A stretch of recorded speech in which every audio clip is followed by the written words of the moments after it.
Yo'qolgan qizdan maktublar. Ikkinchi qism. Muallif Azamat Qorjovov. Yigit bu yerda bir sir borligini tushunib turardi. Yagona yo'l Qorasoy qishlog'ini axtarib topish edi. Bir o'rtog'i Qorasoy nomli qishloqni viloyat xaritalaridan axtar deb maslahat bergach, avval xaritalardan, so'ng qomuslardan axtara boshlabdi. Qozog'iston, Qirg'iziston, Tojikistonni yaxshi biladigan odamlardan so'rab surishtiribdi. Oxir oqibat uning ro'yxatidan Qorasoy nomli 21 ta qishloq joy olibdi. Yigit xatni tashlab ketgan piyonista qaysi poyezddan tushganini aniqlab, Qorasoy nomli qishloqlarni tekshirishni qayerdan boshlashni rejalashtiribdi. Axtara boshlabdi. Kampir ko'zlari chaqnab, og'zi quruqshab, hikoyasini qiziqib so'zlayotgan onda yana momaqaldiroqqa sur-qusur chalindi. Qoyil, dedi Elmir. Ha, u har bir qishloqqa shaxsan o'zi borib qizni surishtiribdi, dedi kampir. Men afsonangizdagi qahramonga emas, Tomni Yorvora degan momaqaldiroqqa qoyil dedim. Shunchalik ham. Elmir sayyoraga ko'z tashlagan edi, qiz Bo'ston momoning hikoyasini jon qulog'i bilan tinglayotganini ko'rib, tilini tishladi. Momo, senga taalluqli 3 ta alomatni ko'ryapman degani shu qadar qattiq ta'sir qildimi? Xayolidan o'tkazdi doirachi. Men emas, uning o'zi sodda, haqiqiy sodda qiz. Bu kampir kim? Hayotda o'z yo'lini topa olmay, qarib chiriganda olis dashtagi qorovulxonada Mahon nevarasi bilan kun kechirayotgan piyonista ayol. Unda ilohiylik bormi? Bo'lishi mumkinmi? Kampir to'xtab olgach yana tilga kirdi. Bu aytishga oson. Qorasoy nomli qishloqning biri, masalan, Jizzaxning bir chetida bo'lsa, ikkinchisi Farg'onaning narigi chekkasida. Yigit erinmabdi. Xudoning o'zi kuch-quvvat beribdi. Oradan 2 yil o'tib ketibdi. Qizning daragini topolmagan yigit ba'zan 30-40 kun uyda dam olib, yana safarga otlanar ekan.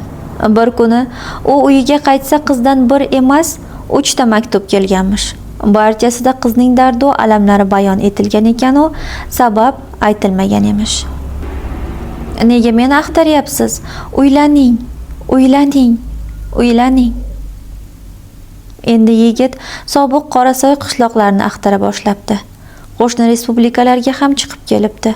Baribir topolmabdi. Shunda u hamma xatlarni xontaxta ustiga yoyib qo'yibdi-da, uzoq yig'labdi.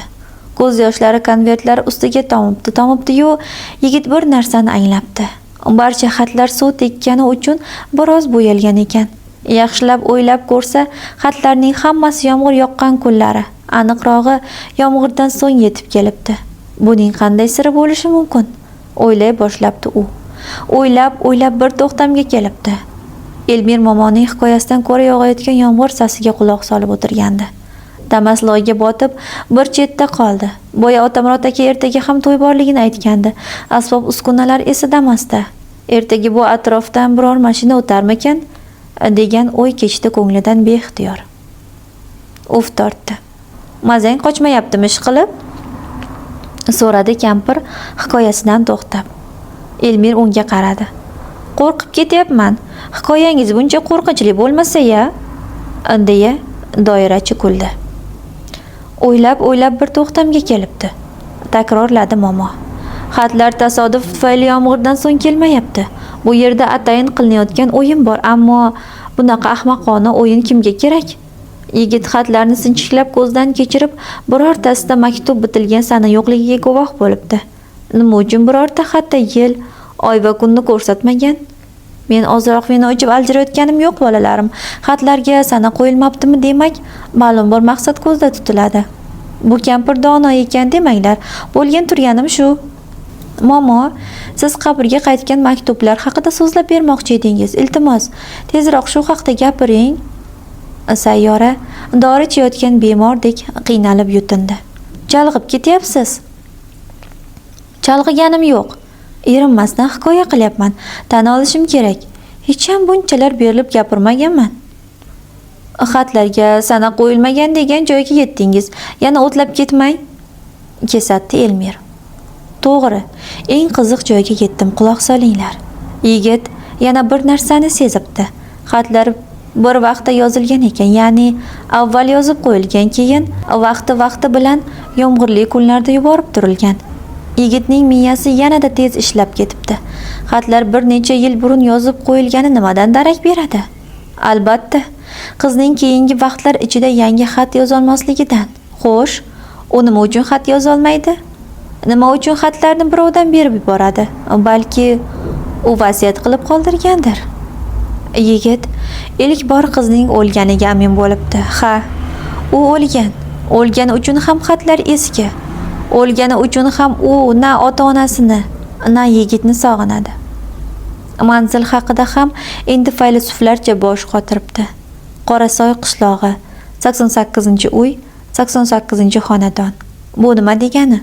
O'sha yomg'irli kunda qizning etagidan tishlab quturgan soyga tortib ketmoqchi bo'lgan ot aslida qora edi-ku. Qorasoy deb shuni nazarda tutmaganmikan? 88-uy, 88-xonadon nimani anglatadi? Bu savollarga javob topish oson kechmabdi. Salkam 1 yil deganda aniq bir to'xtamga kelibdi. Shundan so'ng 87 ta uydan iborat Qorasoy nomli qishloqni axtarib ketibdi. Nihoyat qishloqlarning birida eng chekkadagi xonadon raqami qo'yilmagan bo'lsa-da, 87-uy ekanligi aniqlanibdi. O'sha uydan keyin nima borligini bilasanmi, qizim? Qabriston. Qorasoy qishlog'i qabristoni. Yigit qabrlarni sanab boraveribdi va 88-qabrga yetganida taqqa to'xtabdi. Hech qanday qabrdosh qo'yilmagan g'aribgina go'r ustida maktublar sochilib yotganmish. Yigit xatlarni o'qib ko'rsa, hammasi sevgilisiniki ekan. Suyuklisi yigitga yozgan va yomg'irdan keyin yetib kelgan xatlar. Qizig'i, bu xatlar qanday qilib qabrga qaytib keldi? Yigit ularni yerto'ladagi po'lat sandiqqa solib, kalitni yonidan qo'ymasdi-ku. Uni kimdir uyushtirgan bo'lsa, u shunchalar mohir o'g'rimi? Kim o'zi u? Balki hech kimdir. Balki bu arvoh o'yinidir. Yigit dosh bera olmay, qabr yoniga muk tushib, joni uzilibdi. O'lib qolibdimi? So'radi Sayyora. Ha, joni uzilibdi deyapman-ku, qizim. Keyinchi? Qabriston qorovuli odamlarga xabar beribdi. Militsiya kelibdi, shaxsini aniqlabdi. Murdani qarindoshlar olib ketishibdi. Tamommi? Negadir jig'ibiron bo'ldi Sayyora. Tamom. Kampir iyagini ko'tarib, g'olibona nigoh tashladi. Aftidan u qizni o'ziga qaratib olganidan xursand edi. Elmir shart oyoqqa turdi-da, cho'ntagini kovlab, sigaret va gugurt oldi. Cheksam bo'ladimi, momo? Burchakka qisinib o'tirgan bemor qiz yana yuzini ro'mol bilan to'sib, uzuq-yuluq ovoz chiqardi. Momo unga horg'in ko'zlarini tikib xo'rsindi. Nevaram sigaret chekayotgan odamdan qo'rqadi. Lekin chilim mumkin-a? Iljaydi Elmir alimsoqdan qolgan chilimga ishora qilib. Shuning uchun men chilim chekaman, dedi kampir. Elmir Sayyoradan izn so'rab tashqariga chiqdi. Yomg'ir to'xtagan edi. Damas qorayib ko'rinar. Ferma xarobalari ham allanechuk sirli va vahimali edi.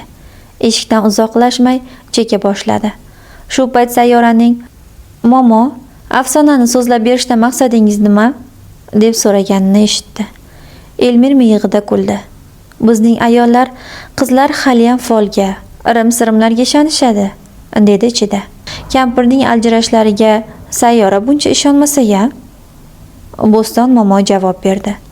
Baxtsizliklarning oldini olmoqchiman. Sen endi 3 ta alomat haqida so'ra. Bular yomon alomatlar bo'lsa-da senga kerak. Hozirgina so'zlab berganim voqeadagi qizga o'xshab yurma tag'in. Nega unga o'xsharkanman? dedi qiz qo'rqinch ingan tovushda. Ishonmayapsan-a? Nega ishonishim kerak? Lekin ishondim ham deylik, aytingchi. Bo'ston momo hissiz kuldi. Elmirning jahli chiqib, sigaret tutunini o'pkasiga chuqurroq tortdi. U chekib bo'lib ham biroz turmoqchi edi, biroq ko'kragiga urilgan sovuq shamoldan junjikib ketdi. Paypasladi-yu, bir emas, 2 ta tugmasi uzilganini bildi. Qaytib kirib, o'ziga hayron qarab o'tirgan 3 kishini ko'rdi. Sayyora, Bo'ston momo va bemor qiz. Boshqa vaqt bo'lganda Elmir nima gap o'zi deb so'ragan bo'lardi. Illo hozir o'zinida tili kalimaga kelmay qoldi. Tugmalarim uzilib tushibdi, dedi Elmir axiri. Ko'ylakni kechagina olgandim-a. Elmir kutganidek Sayyora unga peshvoz chiqib, tugmalarni tikib qo'yishni taklif etmadi. Teskari o'girilib, boshini quyi egdi. Hammasi taqdiri azalda bitilgan, ming'illadi kampir. Elmir tushini esladi. Tushidagi va kampirning afsonasidagi otlar o'xshar edi. Yana yuragi uvushdi. Tong sahar traktor tirillashdan uyg'onib ketgan Elmir qorovulxonadan chiqdi. Eskiroq Belarus qabriston tepaligi yonidan to'g'ri Damas sari yaqinlashardi. Doirachini ko'rib, traktorchi tormoz bosdi. So'ng ochiq eshikdan yarmigacha chiqib qichqirdi. "Ho, katta aka, bu xonga o'tirib qoldimi? Tortishib olmasangiz bo'lmaydi", dedi Elmir ham. Traktorchi "Kel", deb ishora qildi. "Nima qilib yuribsiz bu yoqda?" so'radi 20 yoshlardagi mo'ndaloq yigit. "To'ydan qaytayotib, momoni uchratib qoldim. Uyiga tashlab o'tay deb." "Tushunarli", dedi traktorchi. "Momo qarindoshingizmi?" "Yo'q-e", Elmir Xudo saqlasin deyishdan o'zini tiydi. "Iflos kampir." Traktorchi qizarinqiradi. "Bitta xonada yotdingizmi u bilan?" "Bu xarobazorning qorovulxonasi bitta xonali bo'lsa." Traktorchi Damas ichiga mo'raladi. "Karnaylarmi?" "To'ydan qaytayotgandim." "Boshqalar qani? Ishingiz bormi ularda?" Elmirning qattiqroq ohangda jerkishi traktorchini yana savol berishdan iymanishga majbur etdi. U po'lat arqonni bog'lab, kabinaga o'tirishdan avval nos otib oldi va qorovulxonadan chiqqan Sayyoradan ko'z uzmay traktorga gaz berdi. Damas botqoqdan osongina surilib chiqdi. Bir vaqt Bo'ston momo qarg'anib kela boshladi. "Ha, o'la, ket bu yerdan. Qorangni ham ko'rmayin sen o'g'rining. Traktoring bilan qo'shmazor bo'l." Elmir Sayyoraga eshikni ochib berdi. Ular xayr-ma'zurni nasiya qilishib, kampirning tanazzulga yuz tutgan saltanatidan uzoqlashdilar. Yo'lda Elmir dedi: "Bu kampirning safsatalariga nega ishondingiz?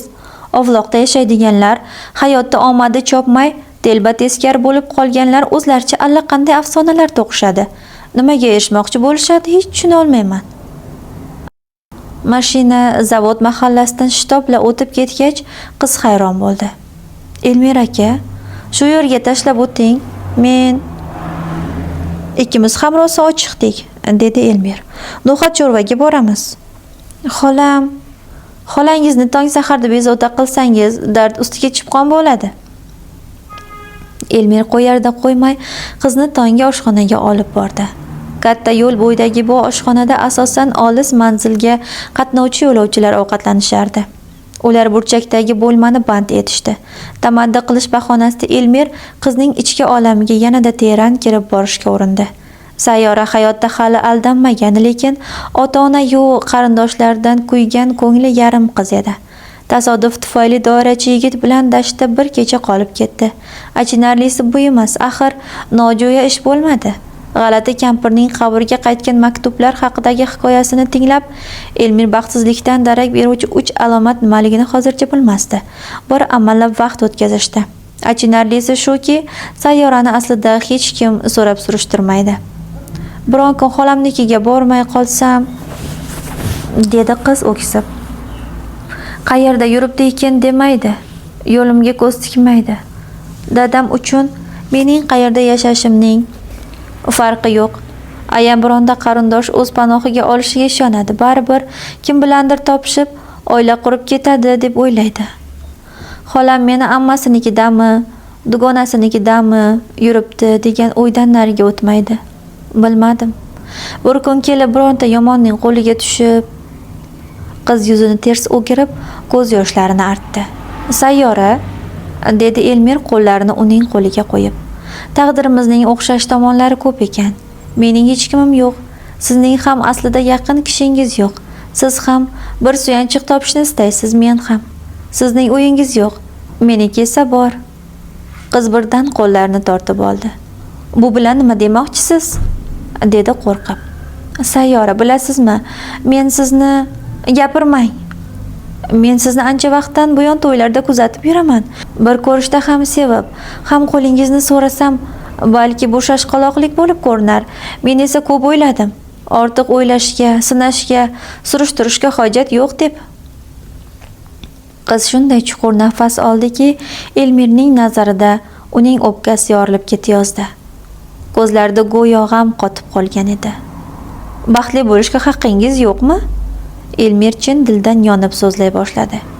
Nega buncha ezilasiz? Nega o'zingizni baxtsiz hisoblaysiz? Uyimga shunchaki taklif etmoqchi emasman.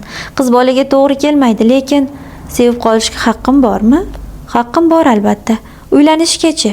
Uylanishga ham avval sevmaganman, uylanmaganman. Bolaligim yoru birodarsiz o'tdi.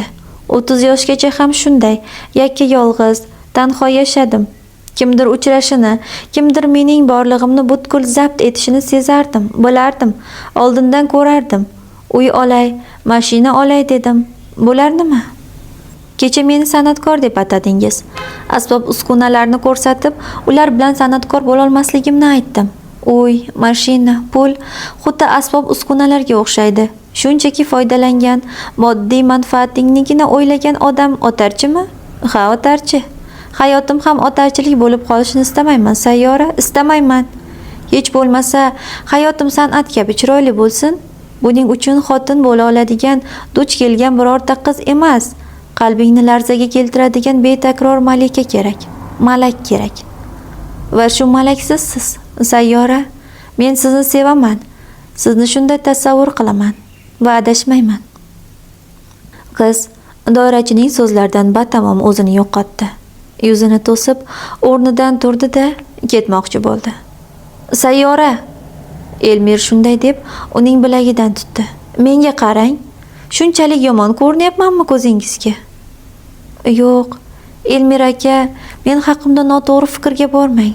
Chidolmaganim uchun. Tushunmadim. Chidolmaganingiz uchun nimaga? So'ramang, hozir ayta olmayman. Buning siz o'ylab ham ko'rmagan boshqa sababi bor. Balki boshqa yigit. Men hech kimni sevmaganman, yigitim yo'q. Shundan so'ng Elmir qizni ortiqroq qiynab qo'yganini tushundi. Ular oshxonadan chiqqanlarida quyosh dastlabki nurlari bilan yomg'ir ivigan zaminni jannatday yashnatib yuborgandi. Istamaygina xayrlashdilar. Shu Elmirning yuragida muhabbat o'ti bir soniya ham so'nmadi. Kecha-yu kunduz faqat Sayyorani o'ylar, tez kunlarda unga uylanishni istar. Shirin orzulardan dam-badam intikar edi.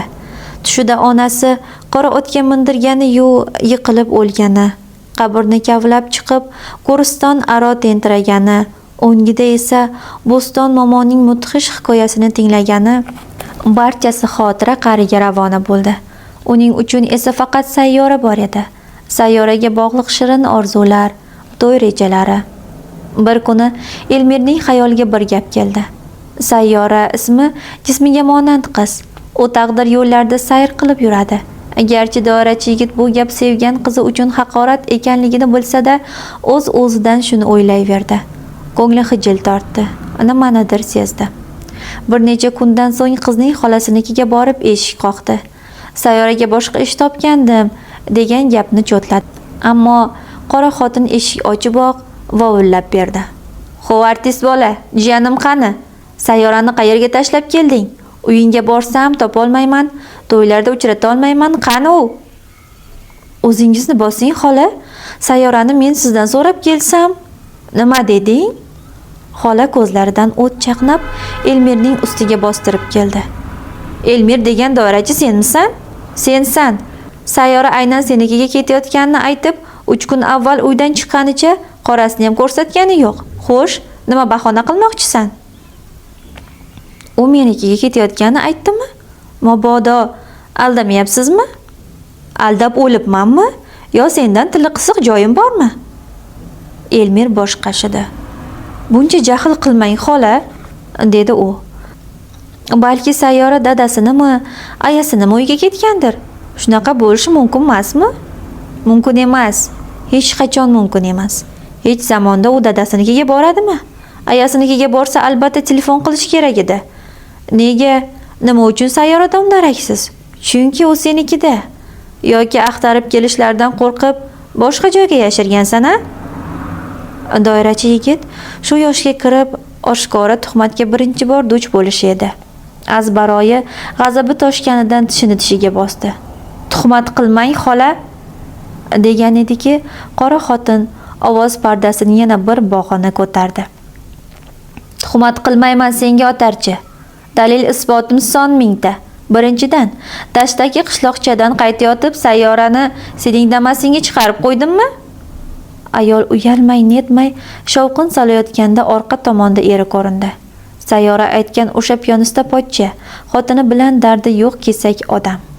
Dar haqiqat, qora xotin erning kelganini sezsa-da tap tortmay baqiraverdi. Axir o'sha kuni qizni Damasga mana shu xotinning o'ynashi chiqarib qo'ydi-ku. Betafviq ayol shu topda siri ochilishidan aslo tap tortmayotgani qo'lidan ko'p ish kelishidan bong urib turardi. Sening Damasingga chiqarib qo'ydim, davom etdi ayol. Allaqanday kampirni bahona qilib, bir kecha qolib ketdinglar. Bilmadim, bu qizni nima jin urdi? Hech erkaklar bilan yuradigan odat yo'q edi. Sen-ku uchiga chiqqandirsan, to'yma-to'y yuraverib. Ikkinchidan, bas qiling. Nima urmoqchimisan? Yo yoqamni yirtib erimning oldida zo'rlamoqchimisan?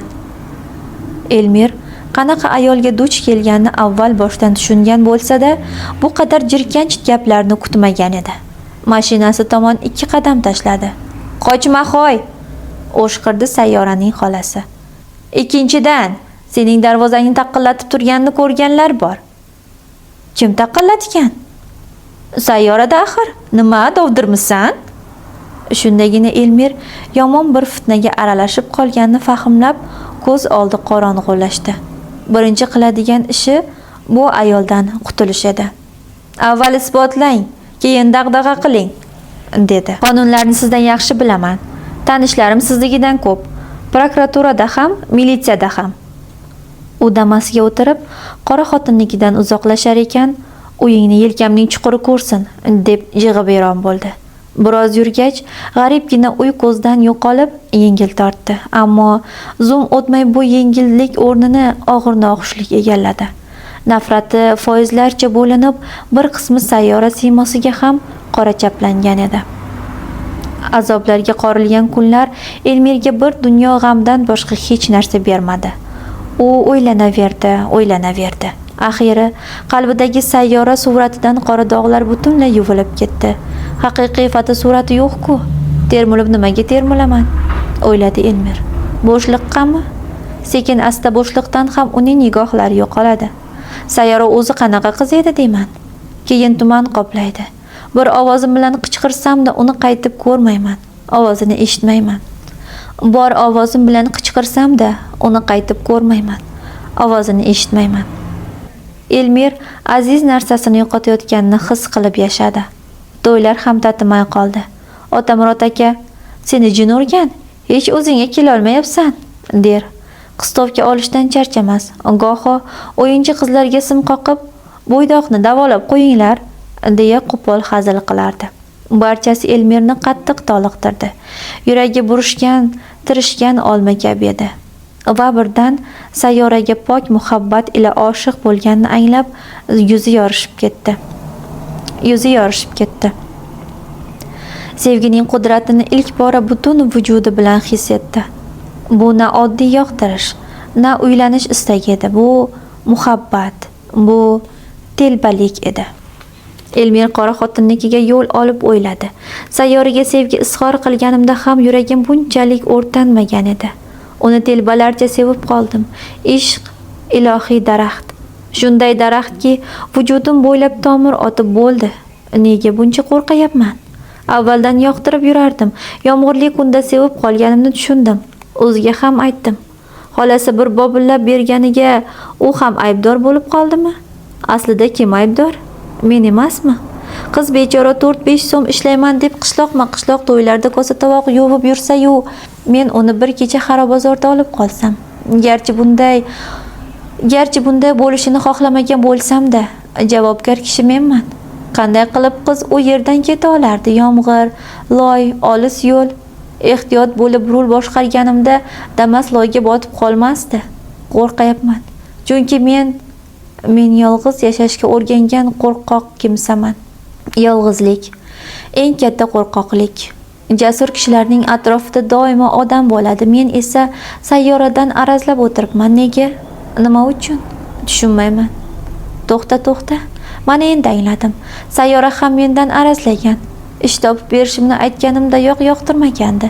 Notanish yigit darrov ish taklif qilib, bir necha soatdan keyin sevgi ham izhor qilsa, buning ustiga mashina loyga botib bir kecha qolib ketsa-yu, xolasidan shaloq so'zlar eshitsa. Sayyoraning shundoq ham chin mehribon kishisi yo'q. Bir yil ammasinikida, bir yil uzoqroq xolasinikida yashab, umr o'tkazayotgan qiz haqoratlarga chiday olmay ketvorganda boshqa qarindoshinikiga. Shuncha kundan beri xabar olmaganimni nima deb atash mumkin? Sevib qoldim, uylanmoqchiman. Bir ko'rganimdayoq aytdim shu gaplarni keyinchi. Qorasini ham ko'rsatmay ketdi. Haqiqiy otarchi ekan degan xayolda o'tirgandir-da u ham. Qayerda ishlayapti ekan? Bironta oshxonada kosa to'g'ib yotgandir. Baribir topaman uni. Gaplarim jiddiy ekanligini aytaman. Hech kimi yo'q yigit emasman mana. Ota Murod aka bor. Sovchilikka u boradi. Albatta boradi. Elmir Sayyora so'nggi vaqtlarda yashagan uyga yaqinlashib, istamaygina eshik qoqdi. Xolasi o'zini qanday tutishidan qat'iy nazar og'ir bo'lishga qaror qildi. Darvoqe, idish yuvuvchi ayol hammasini biladi. Jo'rtaga o'zini kuyunchak qilib ko'rsatyapti. Agar uning rostdan yuragi qo'yganda Elmirning ustidan militsiyaga arz qilmasmidi? Axir jani necha kundirki dom-daraksiz-ku. Eshik ochilgach, Elmir bosh ko'tardi va qarshisida piyonista erkakni ko'rdi. Salomlashdi. So'ng hech narsa bo'lmagandek iltimos qildi. Sayyorani chaqirib yuboring, aka. Muhim ishim bor edi. Tunov kuni kelgan bo'lamisan? So'radi piyonista. O'shaman. Sayyorani chaqirib yuborasizmi? Uning yo'qolganini xotinim tushuntirmadimi? Tushuntirdi, lekin menga hozir Sayyora kerak. Bir og'iz gap aytaman-u ketaman. Uka, men Afg'onistonda xizmat qilganman. Qandahor deb eshitganmisan? Asablarim tamom bo'lgan. Meni faqat aroq ushlab turibdi. Ko'rib turibman. Sayyoraning qayerdaligini ayting hech bo'lmasa. O'zbekchani tushunasanmi? Meni asabim yomon deyapman. Bo'pti. Sizni pivoxonaga olib boraman aka. O'zimning ham tomog'im taqillab turgandi. Ketdikmi? Hovlida hech kim ko'rinmasada, piyonista erkak burchak-murchaklarga qo'rqib alangladi. So'ng eshikni avaylab yopib, Elmirga ergashdi. Damasga chiqib dedi: "Gapga tushunmaysan, Sayyora yo'q. Agar bor bo'lganida senga chaqirib bermasmidim? Albatta chaqirardim. Menda nima ketdi? Menga kim o'zi u? Hech kim. Hatto xotinimga ham tuzukroq qarindosh emas." Elmir diqqat bilan tinglab borarkan, ha demay Sayyoraning qayerga ketgani shu odamning gaplaridan ma'lum bo'lajagini sezdi. Qarindoshim bo'lganda men nima qila olardim? U katta qiz, bir oilani boshqaradigan yoshda. Men esa ahvoli o'ziga ma'lum odamman. Ichaman, lekin bekorga ichmayman men. To'qlikka sho'xlik qilib ichadiganlarni yomon ko'raman. Piyonista qo'lini siltab baqirdi. Yomon ko'raman, yomon. To'nka mijozlar. Oldin vayevet qil, keyin ich, yarashadi. Mana, bizga o'xshaganlarga qancha aroq olib bersang ham oz, chunki qon kechib, qon ichib urushda qahramonlik ko'rsatganman. Sayyora qayerga ketgan bo'lishi mumkin? Piyonista ko'ksiga mushladi. Elmir Damas oynasini urib sindirib yuborishdan cho'chidi. Svetoforga to'xtaganida dedi: "Bugun haq berish bizdan aka. Aroq desangiz aroq, pivo desangiz pivo. Ammo lekin bir narsani tushunishingizni istardim.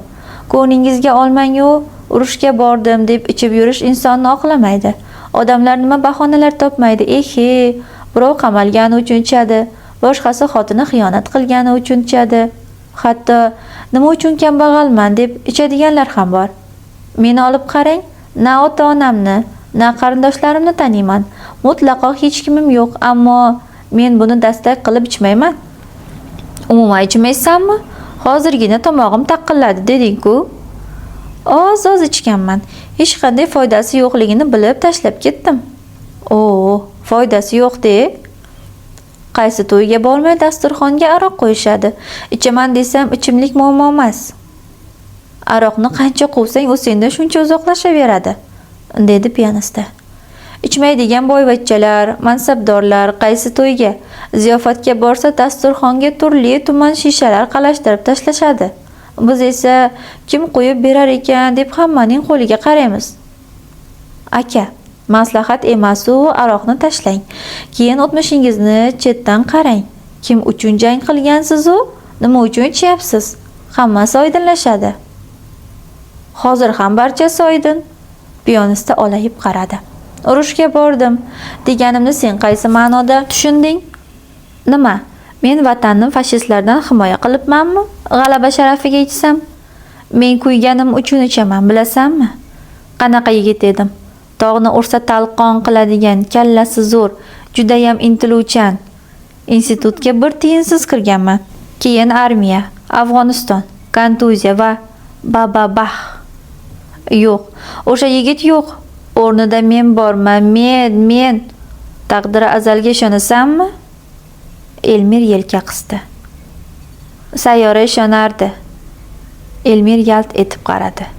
Piyonista ishshaydi. Aka, dedi doirachi. Sayyora qayerda? Erkak kishisiz-ku, ayta qoling, nimadan qo'rqasiz? Bugun emas, ertaga mehmon qilaman, aytasizmi? U biznikida emas. Qayerda? Anig'ini bilmayman. Nega Sayyora ishonardi deb o'tgan zamonda gapiryapsiz, demak, uni endi qaytmasligini bilasiz, shundaymi? Zamon pamonning bilan nima ishim bor? Uni o'shandan beri ko'rganim yo'q. Zamon deysan? Ja, grammatikani yaxshi bilsang eshitib qo'y. Sayyora ishonardi degan gap o'tgan zamonning qaytmas maylidagi achchiq gap. Ha. Til adabiyoti o'qiganingiz bilinib turibdi, dedi Elmir. Damas chap tomonga burilgach, piyonista quvonchini yashirmay ko'zlari porlab, "Uka, senga gap yo'q", dedi. Bu yerda pivaning ham, aroqning ham zo'rlaridan bor. Ichmagan odam ham ichib yoradi. Biroq Elmir tatib ko'rish u yoqda tursin, piyolani da ushlamadi. Piyonistaning qarshisida o'qrayib o'tiraverdi. Sayyora bu odamning oilasida qanday yashagan ekan, deb xayolidan o'tkazdi. "Ey, o'zi sen uni nima qilmoqchisan?" dedi piyonista mast bo'lgach. "Uylanmoqchimisan? Uylan. Menga desa 2 marta, 3 marta, 4 marta uylan. Kim u Sayyora, a? Kim u? Ota-onasining tayini yo'q bir bechora qiz. Xotinim uning xolasi bo'ladi, bilasana? Yordam beradi deb uyga olib keldi. Oyda yashab yurgandi. Bir kecha yo'q bo'lib ketdi-yu, xolasi bilan kelishmay qoldi. Xotinim jazovalandi. Osilmaysanmi?" deb qo'ydi jiyanini.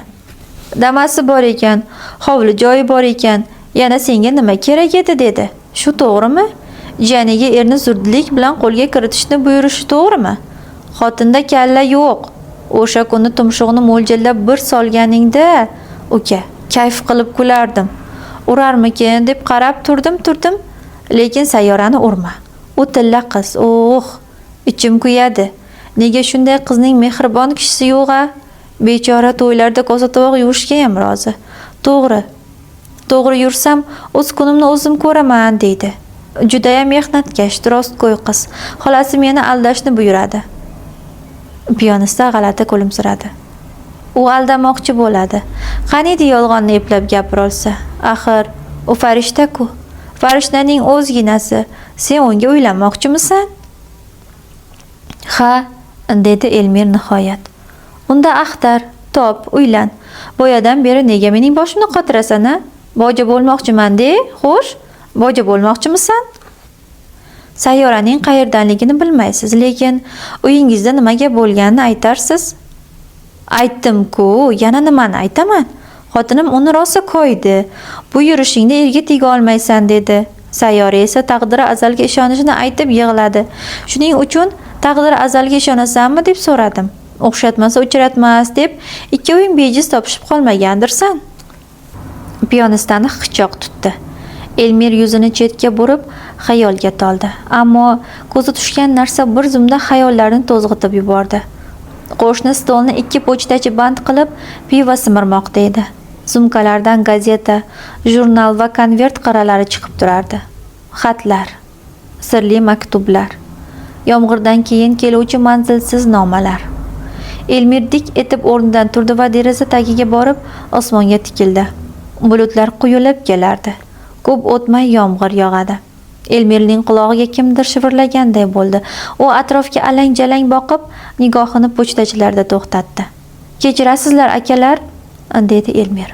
"Sizlar qaysi pochtadansizlar?" "Tuman bosh pochtasidan. Nima edi?" "Menga xat bo'lishi kerak, sumkangizda." Pochtachilar bir-biri bilan sirli ko'z urishtirib, so'ng hozirgina Elmir o'tirgan joyga qarashdi. Nima gapligiga tushunolmagan piyonista qaddini zo'rg'a tutib o'tirardi. "Kayfingiz oshib qolmadimi, yigit?" so'radi yoshi kattasi Elmirni boshdan oyoq kuzatar ekan. "Men ichmayman, iltimos. Xatlaringizni qarab chiqing. Menga maktub jo'natilgan." "Ey Xudo, nima uchun e'tibor bermadimmi? Axir bu qiz..." Shu topda u sayyoraning g'oyib bo'lishi kampirning afsonasi bilan chambarchas bog'liqligiga ishona boshlagandi. Darhaqiqat, sayyora qismat haqida gapirib bejiz yig'lamaydi. La'nati jodugar o'ziga rom qilgach, ko'ziga ko'ringan ahmoqona alomatlarni aytib vasvasaga solgan. Elmir o'sha kuni tongdayoq qizdan kampir nimalar deb pishganini so'ramagani uchun o'zini koyidi. Uni avvalo nimadan himoya qilishim kerak? Xayolidan o'tkazdi doirachi. Albatta, yomonlikka ishonishdan, keyin esa yomonlarga ishonishdan, so'ngra yomonlarning o'zlaridan. Yo tavba, men sayyora bilan bitta odamga aylanib bormoqdaman. Bu orada pochtachilar Elmirning ism, familiyasi va uy manzilini so'rab, konvertlarga qarab chiqishdi. "Senda boshqa maktub yo'qmi?" Bir pochtachi ikkinchisiga masxaromuz tikildi. "Yo'q. Cho'ntaklaringni qarachi." Elmir tunuka tomga urilgan minglab tomchilar shovqindan seskanib tushib, piyonistaning yoniga bordi. "Endi menga aniqroq qilib ayting", dedi hansirab. "Sayyora va xotiningiz tortishib qolganida nega taqdir azal haqida gap chiqdi?" "Voy, qanaqa odamsan? Qip-qizil jinni ekansan-ku, uka. 1000 marta aytayapman, 1000 marta. Sayyorani senga xotin qilib bermoqchi edi mening xotinim. Sen ham sayyorani xotin qilmoqchisan. Bir xotin va yana bir xotin. O'rtada kuyov. Kuyov bitta xotin bilan so'kishmoqda. Lekin so'kishayotgan xotin bilan niyati bir. Ya'ni nikoh. Ulzam bo'lib turgan esa qochib ketishni o'ylayaptimi? Menga qara, maslahatim, sen avval xotinim bilan kelishib ol. Axir ikkovingning ham niyating bir. U seni sayyoraga uylantirmoqchi, sen esa sayyoraga uylanmoqchisan. Menimcha, bu bitta tushuncha. O'ylay agar atvichayu ixlibidih. Chort babiri. Piyonista og'ziga kelgan turli tuman so'zlarni qatorlashtira boshladi. Elmir uning yoqasidan ko'tarib shunday dedi. "Otasining manzilini ayting." "Muhsin o'lgan." "Otasining o'lgan." "Ammasi o'lgan." "Yoqamni qo'yib yubor, bo'g'yapsan-ku, uka." Elmir siltab yuborib ko'chaga otildi. "Xo'p, yaxshi", dedi ichida. "Qarindoshlarining manzilini aytmanglar, ammo men qayerga borishni bilaman. U Bo'ston momonikida." Shu kuni Otamurod akaga hech qayerda buyurtma tushmagan edi. Elmir kun bo'yi bekor ekanligidan mamnun bo'lib, yoqilg'i quyish shoxobchasiga yo'l oldi. Damasni to'ldirayotganda Moskvichni vang'illatib bir yigit kelib qoldi. Elmir uni tanidi. Bo'ston momo va nevarasini yarim yo'lda tashlab ketgan mast haydovchi aynan shu kimsa edi. U Elmirning tikilib qolganini ko'rib, ko'z qisdi va "Qalay, jo'ra, toychoqning qornini to'yg'izyapsizmi?" dedi. "Dashtga ketyapsizmi?" "Dashtdan kelyapman." Yigit qo'lidagi kalitni o'ynatib to'xtadi. "Siz Otamurod akaning guruhidanmisiz?" Elmir u bilan nari-beri so'rashgach, Jidali haqida surishtirdi. Yigit aftini bujmaytirib nari ketdi. "Qarg'ish urgan joy haqida boshqalardan so'rang", degani eshitildi. Elmir bexosiyat kampirnikiga bormaslikdan o'zga yo'l yo'qligini tushunib, Damasga o'tirdi. Mashina katta yo'lga chiqib, tezligi oshgach, yomg'ir ham kuchaydi. Elmir tushkunlikni chaqiruvchi xayollarni haydash maqsadida magnitofon qulog'ini buradi. "Sayyora", shivirladi Elmirning tili. "Sayyora. Sayyora, seni axtarib boryapman. Ko'nglim buyurgan ish seni topish. Ko'nglim aytadi, sening makoning, sen men uchun birinchi va oxirgi malak. Katta yo'l yoqasidagi dastlabki ihota daraxtlari ortida yastanib yotgan dasht ko'rindi. Boshi uzra qop-qora bulutlar osilgan ufqdagi adirlar burungidan-da tilsimli ko'rinardi. Elmir o'nqir-cho'nqir yo'llar orqali Muhsin fermasining xarobalariga yetib kelgach, garchi yomg'ir qo'yib turgan bo'lsa-da, ancha uzoqda mashinadan tushdi. O'tgan safargidek mashinasi loyga botib, kasofat joyda qolib ketishini istamas edi. Ust-boshi shalabbo va tizzasigacha loyga botgan holda qorovulxonaga yetib borgan Elmir eshik qoqishga bir muddat istihola qilib turdi. Nazarida Sayyora bilan tunagani tush yoki alahsirashdan o'zga hodisa emasdi. Dahshatlisi, bu yerda ancha vaqtdan buyon hech kim yashamayotgan bo'lib chiqishi edi. Elmir sabrsizlikda kutdi. Ichkaridan sado chiqmadi. Qattiqroq taqillatgan edi, eshik ochilib ketdi. Tanish hid urildi. Tanish manzara. Elmir har bir burchakka sinchiklab qaradi. O'sha stollar, ko'rpa yostiqlar, chilim va mahov-sifat qizning kir ro'mollari. O'choqdagi cho'g' bu yerda odam yashaganligidan dalolat edi. Yomg'irda ular qayoqqa ketgan bo'lishi mumkin? O'yladi doirachi. Biroq miyasida tayinliroq javob tug'ilmadi. U har bir narsadan jirkanib, eshikka tisarilib bordi. Shunda qulog'iga yerdan chiqayotgandek g'alati sas chalindi. Ovoz kelayotgan tomon yurdi. Sezgilari uni ferma xarobalari sari boshladi. Chor devorlar aro tentirar ekan, qo'rqinchli bir manzaraga tobora yaqinlashib borayotganini his etdi. Nihoyat, uzun molxonaning oxiridagi bo'lmalardan biriga yaqin keldi. Eshikda ko'kimtir tutun ko'rindi. Gum gum gum. Ovoz yana takrorlandi. Elmir so'nggi qadamini tashladi va yenglarini shimargan, etagini belbog'iga qistirgan, qahrli qiyofaga kirgan kampirga ko'zi tushdi.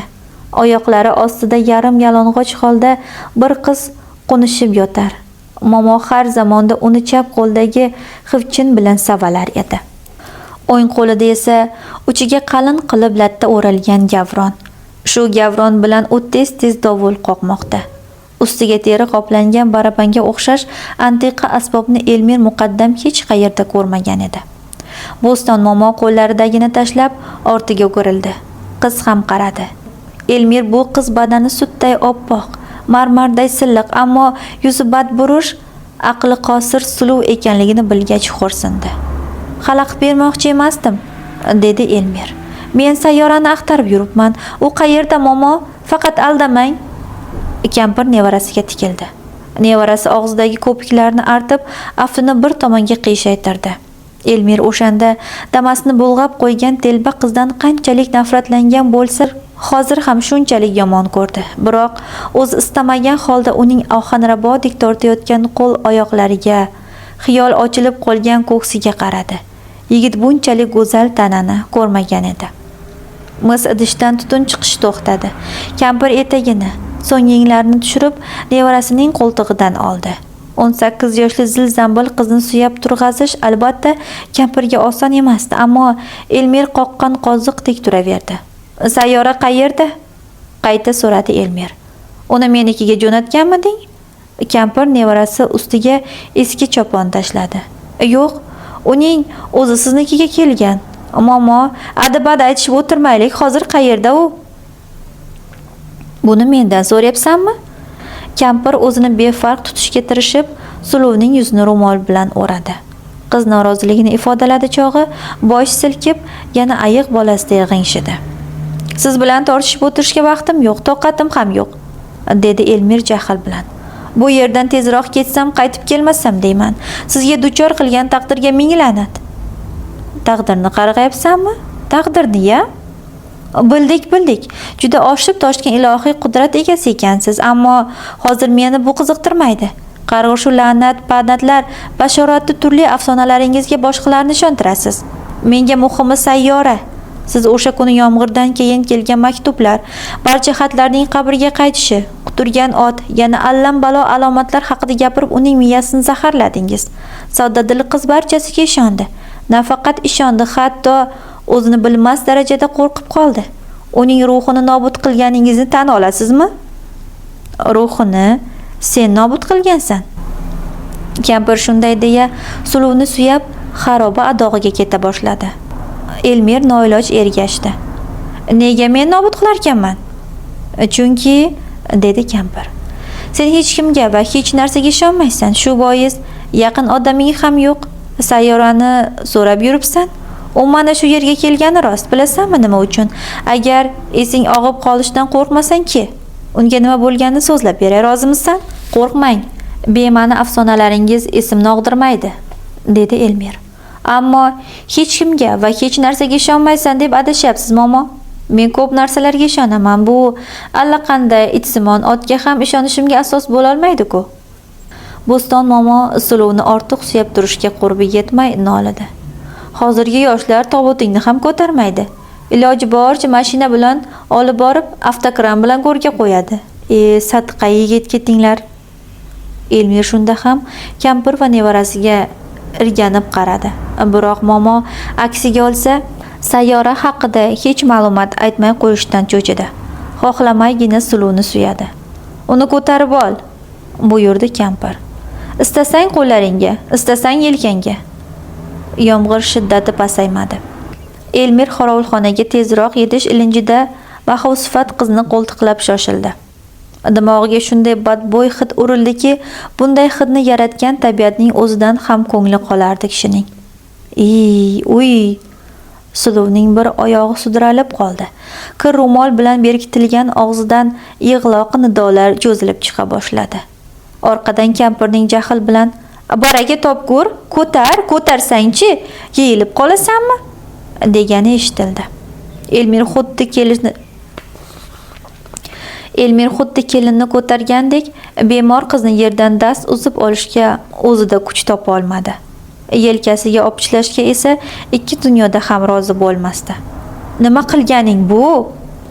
Kampir Elmirning qo'lidan tutib o'rgatdi. "Mana bunday ushla, mana bu joydan. Endi ko'tar. Ha, kuching bormi? Faqat doira chaladimi deyman bu qo'llar. Qiz bolani ko'tarishni 80ga kirgan kampir o'rgatsa, dunyo teskari aylanyapti shekilli. Ana, endi olg'a bos bolam." Elmir ichida so'kindi. Suluvning yuzi unga juda yaqin edi. O'g'rincha ko'z qirini tashlaganda ivigan ro'mol yirtiqlardan bir juft ko'z cho'g'day yonib turganini ko'rdi. Bo'ston momoning o'sha kuni Damasda sayyorani yoqtirmaganini, nevarasini 18 ga kirganini aytib nimagadir shama qilganini esladi. Sayyora 23 yoshda, Suluv esa 18 da. Kampir qizlarning yoshrog'i yaxshi emasmi degandi. O'z nevarasini mana shu qizni kelinlikka taklif etmaganmikin? Delba kampirdan har narsani kutsa bo'ladi, xayolidan o'tkazdi Elmir. Agar imkon tug'ilganda qo'limdagi jirkanch qizni jarga tashlab yuborishdan ham toymasdim. Bir-biridan yomon xayollar yigitni tark etmadi. Qizning Damasni bo'lg'ab qo'yishi-yu, og'zidan ko'pik toshishi, uzuq-yuluq nidolari-yu, yuzini qoplagan qo'rqinchli toshmalar. Kampir yetib olib, nevarasining oyoqlarini yopishga urindi. Elmir tishini tishiga bosib, qorovulxonaga yaqinlasharkan, nega qizning oyoqlari bunchalik go'zal, deb o'yladi. Nihoyat usuluvni yerga tushirdi. Kampir qilpillab eshikni ochdi-da, bemorga joy hozirladi. "Rasvom chiqdi", dedi Elmir ust boshiga nazar tashlab. "Eshikni yop, bo'sag'ada stul qo'yib o'sha yerda o'tir." Kampir suvning ustiga ko'rpa yopdi. "Bizga yaqinlashma." "Nima, ko'zim uchib turibdimi?" to'ng'illadi Elmir. So'ng kampir xohlagandek bo'sag'aga joylashib oldi. Kampir o'choqqa o't tashlab, olov tafti uradigan joyga o'tirdi. Yuzini siladi. Tumtaygan yuzidan nimanidir o'ylab olayotgani sezildi. "Sen bola", dedi u birozdan so'ng. "O'z oyog'ing bilan kelganing yaxshi bo'ldi. Sayyora to'g'risida kimdir qayg'urishi kerak edi. Yaxshi qilibsan. Unga nima bo'lganini bilmoqchiman. Faqat rostini ayt." Kampir o'qraydi. "Bizni dasht yo'lda uchratishingdan avval kechasi qanday tush ko'rganding?" Elmir bunaqa savolni kutmagandi.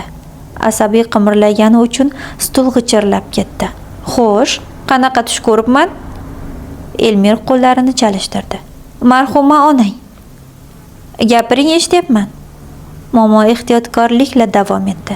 Marhuma onang seni otga mindirdi, to'g'rimi? Ot seni olib qochdi. Qattiq yerlardan sudrab chopdi. Til tortmay o'lding. O'lsang ham hammasini bilib yotarding. Seni dafn etishdi. Go'ring juda sayoz edi. O'zing ham yosh bola eding. To'g'ri aytyapmanmi?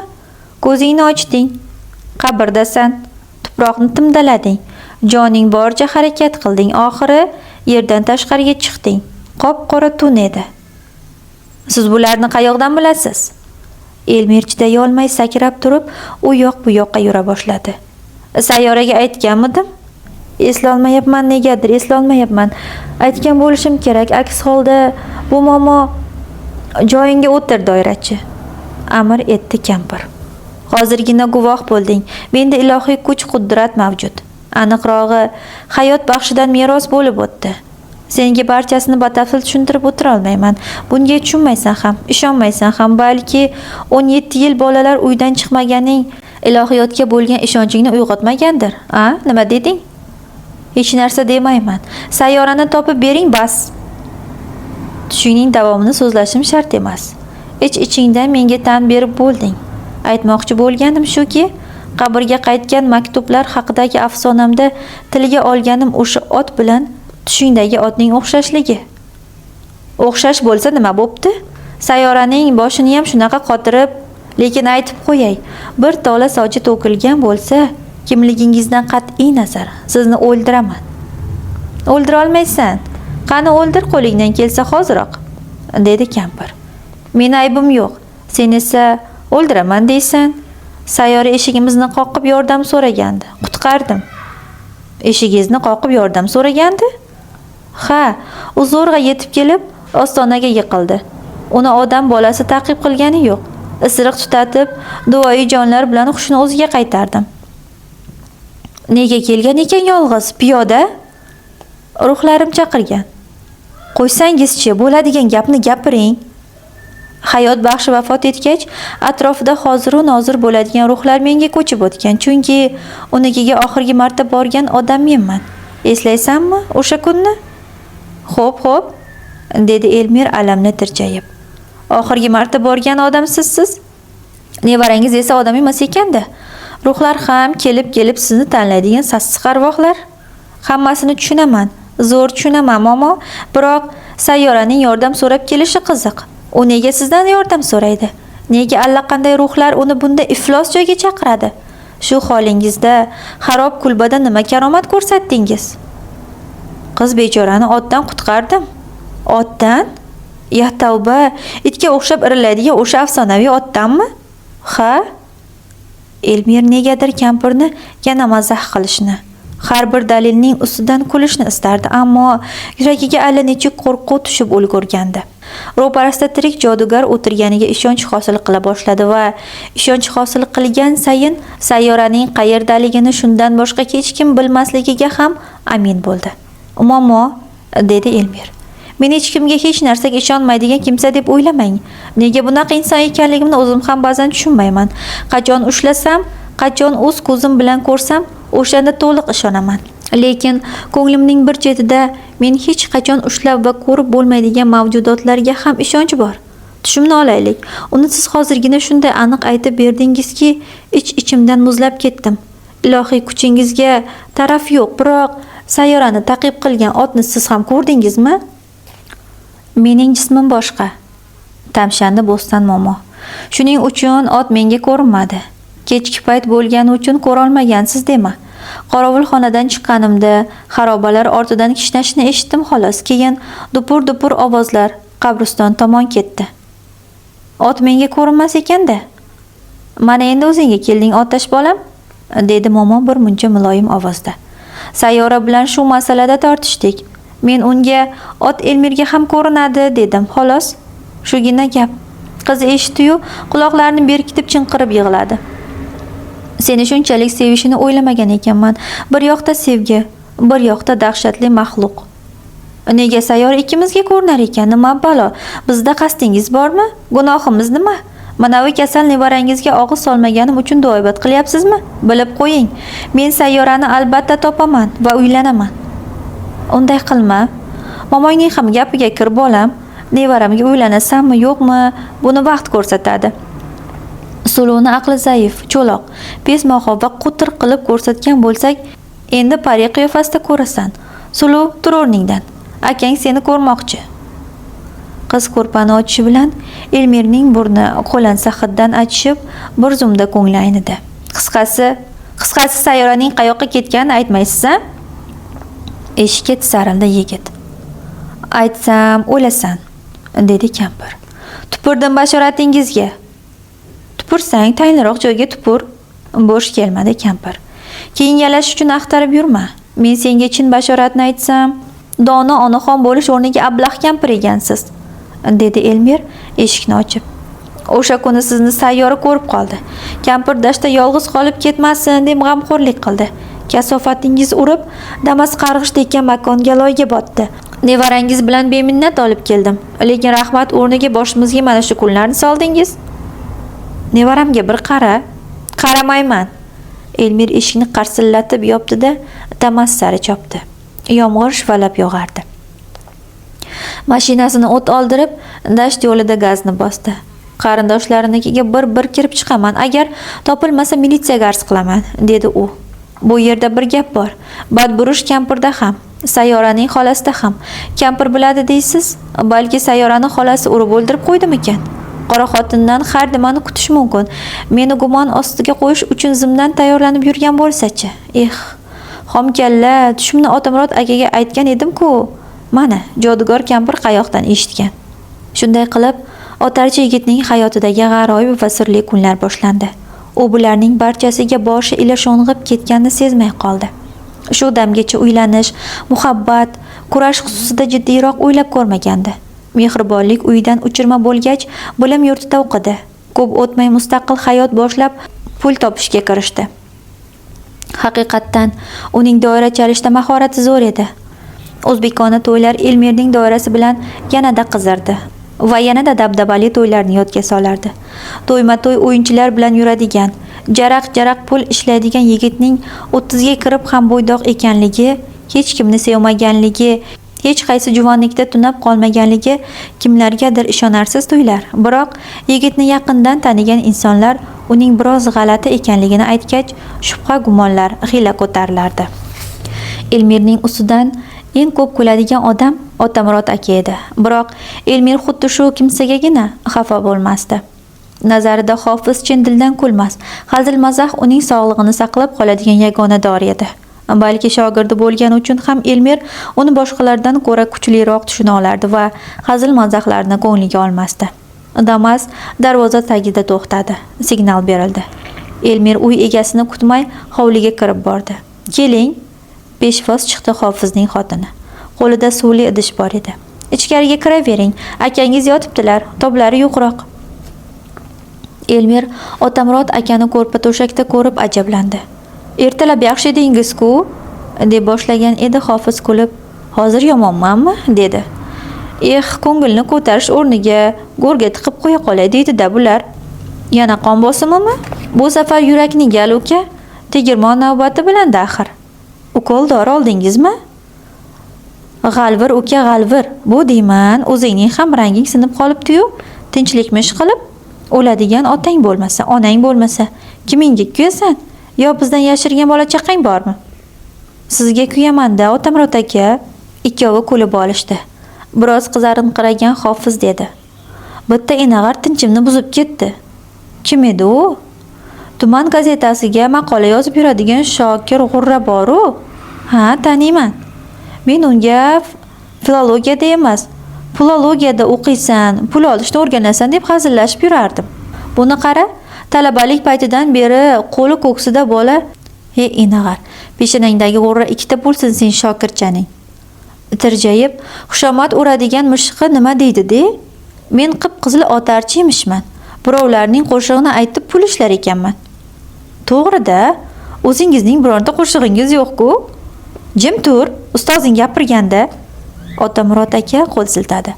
Qo'shiq nima ekanligini tushunadimi? Tavba, kattaroq bir gazeta otarchilar haqida maqola yozib bering desa, fosh etaman deb menikiga chopib kelibdi. O'zing otarchisan, o'sha gazetang ham otarchi dedim. Mana shu kabi jurnalist, yozuvchi, shoir qiyofasidagi iflos maxluqlarning o'zlari otarchi. Nima deding? Yetim qo'zi? Noto'g'ri gapiryapmanmi? Elmir bosh silkib, to'g'riligini tasdiqladi. Qara, Elmir, men 1000 marta aytganman. Qo'shiq yo xalq og'zaki ijodiga, yo ma'lum bir shaxsga taalluqli bo'ladi.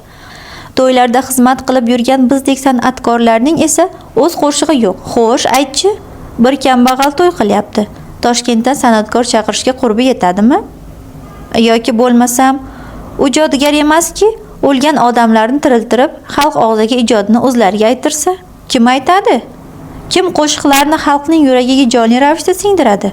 Bizda albatta biz. Chekka qishloqlarda Gazmanovni tanimaydiganlar bor, ammo eskadronni aytgan bola desa, uvlab yuborishadi. Otarchi emish. Otaringni boqdimmi, padar la'nati? Har bir gapni ko'nglingizga olaverasizmi, ustoz? Dedi Elmir jiddiy tortib. Akillaydi, qurbaqa vaqillaydi. Yo'q, sen uning nima demoqchi ekanligiga e'tibor ber. Otamurod aka yana qizishdi. Biz o'g'ri va to'tiqush emishmiz, tavba. Men qo'shiq o'g'irlabmanmi? To'tiqushga o'xshab o'zimni dono bilib takrorlabmanmi? Hechamda hech unaqa niyatim yo'q. Iloji boricha maromiga yetkazamiz va hech ham o'zimizniki hisoblamaymiz. Ko'rdingmi? Boshimda qancha g'alva bilan yuraman? Senga o'xshab tepsa tebranmas bo'lsam ekan. Ustoz, men tebranib bo'ldim. Yaqinda qulamasam edi, deb siznikiga kelgandim. Iye, shunaqa demaysanmi? Qani, pachava qilgan ishlaringni bir boshdan so'zlachi. Eshitishimcha, uylanayotgan emishsan, rostmi? Sizdan bir narsani so'ramoqchiman. Elmir Otamurod akaga sinovchan boqdi. O'tgan oyda dashtdagi qishloqchaga to'yga borayotib, tushum haqida gapirgandim, esladingizmi? Esimda, otdan yiqilib o'luvdim deganding. O'sha tushumni kimlargadir aytganmidingiz? Voh, Xudoning qudratidan tushdan chipi chiqdimi? U yo'q bilan ishingiz bo'lmasin. Tushumni boshqalarga aytib kuldirganmidingiz? Kuldirdim. Qayerda? Nima qilasan? Bitta tush ekan-ku, Elmir Elmirovich. Afsuski, bu yerda boshqa gap bor, Otamurod aka. Jiddiy masala ekanligini keyinroq bilasiz. Hali sen xafa bo'lib yuribsanmi? Qadaming uzilib qolgandan sezdim-a. Mana shunaqa jigaringni ezadi-da o'zi. Otamurod aka, sen ukam o'rnida ko'ribman-a. Otamurod aka, xafa emasman. Faqat bir narsani bilmoqchiman. Tushumni qayergacha so'zlab berdingiz? Boshdan oxir butun tafsilotlari bilanmi? Chala-chulpa shunchaki kulguvchimi? Yomg'ir yog'ayotgan edi. To'g'ri. Seni ichkariga kirishdan bosh tortib hamma instrumentlar bilan jo'nab ketding. Ketishingdan avval kayfiyating yo'q edi. Shunda men tushida otdan yiqilib o'libdi dedim xolos. Faqat shumi? Obbo, kecha yegan ovqatimni eslay olmayman. Shu vaqtda izmalanganingni-chi? Bir kishi tushumni boshdan oxir mayda tafsilotlari bilan so'zlab berdi. Otamurod aka, nima bu? Sehrgarlikmi? Nahotki hayotda sehr, jodu, fol bashoratlari haqiqiy bo'lsa, u holda yo'q, men baribir ishonmayapman. Umuman olganda tushunmayapman, go'yoki kimdir men bilan qaltis o'yin qilyapti. Kim so'zlab berdi? Bir kampir Jidalidagi xarobazorda nevarasi bilan yashaydi. Asabingni buzmadimi ish qilib? Buzish ham gapmi? Men uylanmoqchi bo'lgan qizni vasvasga solib ko'zdan yo'qotdi. Otamurod aka jonlanib yostiq sari siljidi. Gavdasini yarim ko'tarib suyanib oldida xotinini chaqirdi. Taqir-tuqir qilib yurgan ayol lip etib ostonada namoyon bo'ldi. "O'tir", dedi Otamurod aka. "Buning gapini eshit. Doktorga boray desam, To'xon kampiringni maqtaysan mana. Elmir hozir o'sha yoqdan kelyapti. Asabini buzibdi. Bo'lg'usi kelinni yer tagiga kirgizib yuboribdi. Tushingni aytib beraman deb, to'xta esladim, uka. O'shanda menga tushingni juda berilib, yig'lamsirab so'zlaganding. Keyin to'y oxirida 5-6 chog'li odamga kulguvchi Elmirning kayfiyat yo'qligiga sabab uni tushida marhuma onasi qora otga mindiribdi. Ot bolakayni yiqitib qochibdi, o'libdi bechora degan gaplarni gapirgandim. Bor yo'q shu. To'yda kampir ham bo'lganmikin? Balki yo'q, dedi Elmir. Sizlar bilan xayrlashib, qishloqchadan qaytayotganimda kampirni yo'lda uchratdim. Bugun u menga o'sha to'yga borishdan avval ko'rgan tushimni aytib berib, odamni o'ylantirib qo'ydi.